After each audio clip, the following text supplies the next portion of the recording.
Nesse caso eu poderia manter o cabelo desse jeito ali da personagem, né? Cabelo, o juba, né? Mas eu provavelmente só vou fazer algumas modificações aqui. Então, fazendo no Edit Mode, fazendo uma subdivisão. Vou aplicar aqui o Auto Mirror. Vamos criar um espelhamento.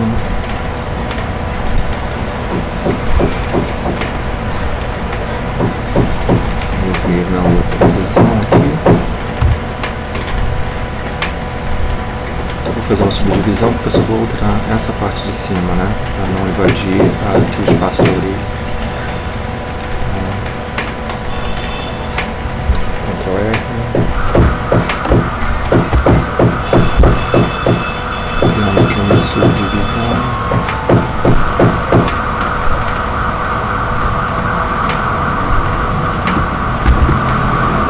Vou fazer de novo aqui, Ctrl R.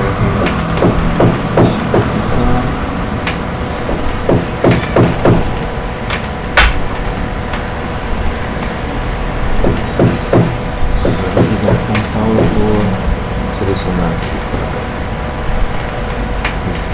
modificar os polígonos.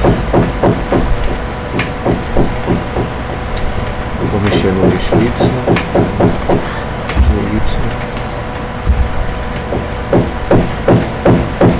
pensando um pouco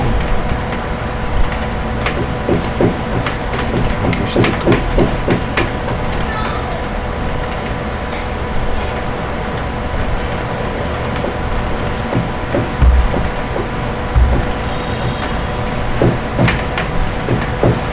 Poderia subdividir, avançar ainda mais a estrutura aqui, mas vou manter dessa forma.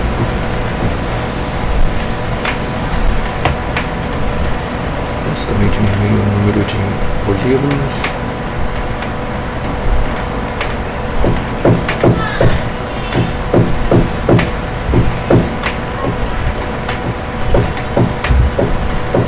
E vou manter aqui.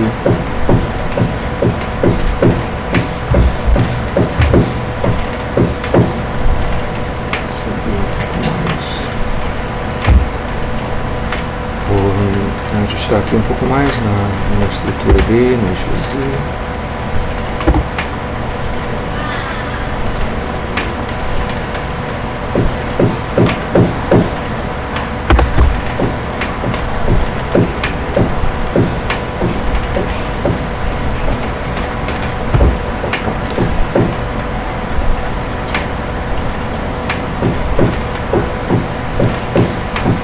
Feito isso, agora eu vou colocar